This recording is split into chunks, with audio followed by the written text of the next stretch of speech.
साथियों नमस्कार, मेरा नाम सत्येंद्र अग्रवाल, ग्राम पंचायत झलोकर से। साथियों, जल्द ही पंचायत चुनाव बहुत ही नज़दीक है। आने वाले समय में ग्राम पंचायत को चुनाव होना है, नए प्रधान का चयन होना है। मेरे साथ इस गांव के हमारे सम्मानित बड़े भाई श्री पुरुषोत्तम जी बैठे हैं और हमारे भैया बड़े भाई डॉक्टर आशुतोष त्रिपाठी जी, और इनसे जानना चाहेंगे इस झलोखर में नए प्रधान के रूप में वो कैसा प्रधान देखते हैं, अपने उस प्रधान से जो नया प्रधान चुनेंगे उनसे क्या अपेक्षाएं होंगी, इनकी क्या मुद्दे होंगे। जरा मैं चाहूँगा नज़दीक लाओ, भैया बताएंगे कि अपने ग्राम प्रधान के बारे में क्या सोचते हैं, क्या राय है इनकी। हमारा ग्राम प्रधान शिक्षित हो और गांव का विकास करे और सभी मुद्दों पर वो खरा उतरे। आपकी कोई ऐसी अपेक्षा है जो आप अपने उम्र के अनुभव में आपने देखा हो कि ऐसा विकास कार्य होना चाहिए, ऐसी गलियां होनी चाहिए, या कोई ऐसा मुद्दा स्थानीय जो आपको लगता हो ये विकास कार्य होना बहुत जरूरी है? विकास तो होना चाहिए, लेकिन गांव का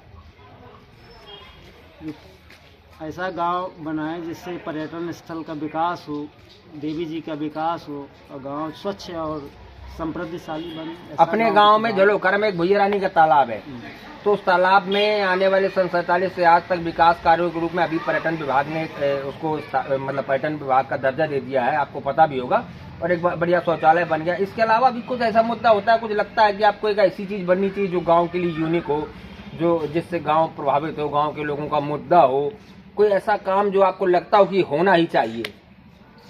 बिल्कुल होना चाहिए। कोई ऐसा काम आपकी नजर में है, आपके पास नाम सही कोई काम ऐसा?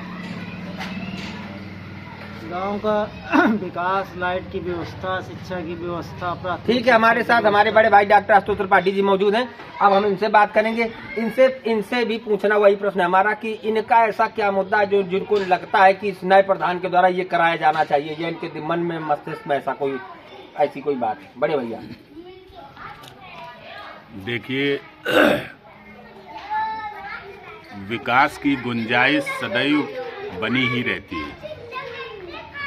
सबसे पहली बात निकल करके ये आती है कि जितने भी प्रत्याशी ग्राम प्रधान के पंचायत चुनाव के उसमें नामांकन कराएंगे, उन प्रत्याशियों में से हमको आपको यह देखना होगा कि उसकी विकास के प्रति सोच क्या है। और विकास से अभिप्राय बहुत बड़े बड़े वादों को करके और पूरा न कर पाना ही नहीं है। विकास से अभिप्राय छोटी छोटी बातों से भी होता है। आप गांव की गलियों को साफ स्वच्छ रखें, अपने आसपास स्वच्छता बनाए रखें। आज जो युवा पीढ़ी नशे की ओर अग्रसर हो रही है, नशे से ग्रसित है, उसको प्रोत्साहित करके समाज के और गांव के विकास में सक्रिय रूप से साझा करना, ये भी एक विकास का एक प्रमुख अंग है। तो और भी बहुत सारी चीज़ें हैं, छोटी छोटी चीज़ें होती हैं जिनको हम ध्यान में रखते हुए गांव के विकास को अच्छे से कर सकते हैं।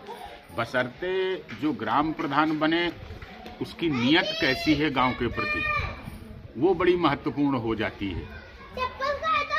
प्रधान ऐसा व्यक्ति होना चाहिए जो जाति से बाहर हो करके एक अच्छी सोच रखे, धर्म से बाहर उठ करके ऊपर उठ करके अपनी सोच को विस्तार दे और समूचे गांव को वो अपना एक परिवार मान करके चले। तभी हम एक अच्छे गांव की परिकल्पना को साकार कर सकते हैं। यदि ग्राम प्रधान हमारा जाति के मानसिकता से ग्रसित होगा, धर्म की मानसिकता से ग्रसित होगा और इस विचार के साथ में काम करेगा कि नहीं फलाने वोट दिया है, फलाने नहीं दिया, नहीं। जब आप ग्राम प्रधान बन जाते हैं तो आप समूचे गांव के प्रधान होते हैं। ना ही आप किसी जाति के होते हैं, ना धर्म के होते हैं, न किसी व्यक्ति विशेष के होते हैं। इसलिए आपकी दृष्टि में सारे गांव में एक सम का भाव होना चाहिए, एक बराबरी का भाव होना चाहिए, मेरी ऐसी भैया। मेरा अंतिम प्रश्न है वो, और प्रश्न अंतिम क्या उसका एक लास्ट में मैं बार बार वही शब्द फिर से आपसे दोहराऊंगा। इसके बाद अभी हम बहुत सारे लोगों से और बात करेंगे आने वाले समय में। मेरा अंतिम प्रश्न वही है कि आपके मन मस्तिष्क में अभी आने वाले 20-25 सालों से आपको लगा हो कि ये काम गांव में हमारे होना चाहिए, या किसी ऐसी चीज की स्थापना होनी चाहिए, या कोई ऐसा एक लक्ष्य होना चाहिए जो चीजें तो काम जो पंचायत प्रधान अध्यक्ष बनेगा वो काम तो करेगा ही निश्चित रूप से, लेकिन आपके मन में कोई ऐसा भाव का कोई ऐसी चीज टारगेट में है, उद्देश्य में है, मन में है कि ऐसा प्रधान द्वारा कराया ही जाना चाहिए इस गांव के विकास के लिए जो महत्वपूर्ण हो सकता है? बड़ा अच्छा सवाल किया है आपने। आज जैसे हम देख रहे हैं कि युवा पीढ़ी बड़ी दिग्भ्रमित हो रही है, नशे की गिरफ्त में भी है और अन्य अन्य तमाम अवगुण है जो उसके अंदर आ रहे हैं। इसलिए गांव में एक वाचनालय का होना बहुत आवश्यक है, जिस पर जो कंपटीशन की पुस्तकें हैं वो हो, जो साहित्यिक पुस्तकें हैं वो हो, या और तमाम जो अखबार आते हैं उनकी भी उपलब्धता सुनिश्चित हो। और जो बच्चे इधर उधर घूमते हैं और मोबाइल पे अनावश्यक चीज़ें देख करके अपने समय को नष्ट कर रहे हैं, इससे अच्छा है कि वो वहाँ पर बैठें, अच्छी पत्रिकाओं को पढ़ें, अच्छे साहित्य को पढ़ें, ताकि उनका एक जो मस्तिष्क है वो उसमें एक सकारात्मकता का भाव आ सके और जीवन के प्रति वो प्रोत्साहित हो सके। तो निश्चित रूप से मेरा ये मानना है कि एक अपने गांव में ही नहीं, सारे गांव में एक वाचनालय का होना बहुत आवश्यक है। वो एक अच्छी सोच को जन्म देती है, अच्छे विचार को जन्म देती है, और अच्छे विचार से ही एक अच्छे समाज का निर्माण होता है। बहुत बढ़िया बात एक निकल कर आई कि इनकी अपेक्षा है कि जो गांव का नया प्रधान बने वो कम से कम एक अपने संकल्प पत्र में इस बात को शामिल करे कि मैं गांव में वाचनालय का निर्माण करूंगा, जिससे युवाओं को समय समय पर पढ़ने लिखने की, बौद्धिक स्तर पर विकास करने की एक सुविधाजनक स्थान मिल सके। धन्यवाद साथियों, नमस्कार। पुनः हम मिलेंगे नए एपिसोड में और साथियों के साथ, गांव के अन्य मतदाताओं के साथ। नमस्कार, मैं सत्येंद्र अग्रवाल, झलोखर। जय जय जय श्री राम।